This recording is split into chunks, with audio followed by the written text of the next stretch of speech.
Thank you, Mr Speaker. I just want to reply to some of the statements from the previous Speaker from across the House there, and just address some of the statements that she made. I think what the member across the House needs to do is listen to the presidential candidates in the US. Both sides of the spectrum, whether you respect one or disrespect the other, both sides of the conversation in the US right now tell every New Zealander the story that New Zealand First has been saying exactly the same thing, that the TPP will carve the heart out of middle New Zealand. It will compromise jobs in New Zealand. Mr O'Connor spoke about listening to experts. That's right. The expert analysis on the TPP, the only independent one that we could make reference to, Mr Speaker, spoke of job losses in the thousands in New Zealand alone. That is the expert analysis that the National Party has chosen to ignore and instead go with their feelings on international trade.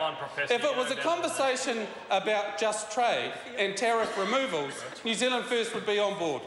But the TPP is an example of this government's deliberate ignorance, if I do so say, Mr Speaker, is an example of how they choose to hear experts when it supports their case, but on the TPP, they didn't want to hear from the experts there. And then, speaking about experts and jobs, Mr Speaker, one week after the budget was released in New Zealand, the books came out, the new books came out, and they actually pointed out, no one noticed, the government wasn't going to talk about it, that the government surplus that they're so desperately trying to fund was $1 billion less than what the budget told New Zealand it was. So we were told about a $1.6 billion surplus, so I'm trying to find my notes, and here they are here.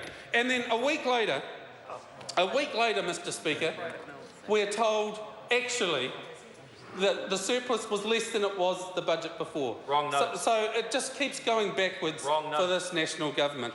And I've got the 10-month financial statements of the government here in front of me, just a little bit of light reading. And I wish New Zealanders could see it, because core Crown expenses, there's about 15 entries here, and every single one of them, when compared to the financial year before, Mr Speaker, is a negative number. Every single government entry in terms of core Crown expenses, social security and welfare, down $479 million. Health, down $453 million. Where's another one? Primary services, down $83 million.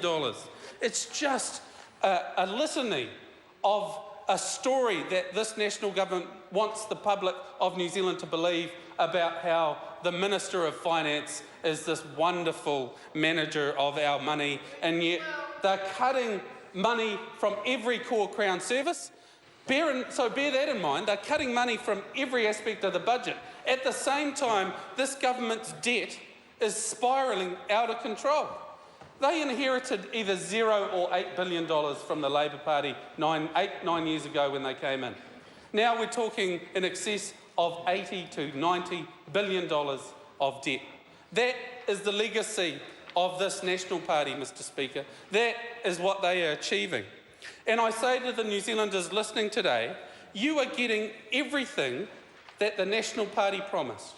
The policy settings, the legislation that they choose to pass or they choose to ignore, say taxing multinational corporates who are avoiding their obligations in this country, ignoring the pressures of the housing market, painting a picture of GDP growing in New Zealand when in fact per person it's decreasing, Mr Speaker. And I want to end on the note that as the government quotes OECD figures on GDP growth, they ignore OECD reports that says New Zealand's wealth, overall wealth, has declined because of the growing inequality gap in New Zealand. That is the legacy of this national government, Mr Speaker, and it absolutely must change. Thank you, sir. The time for this debate has expired. Call on private and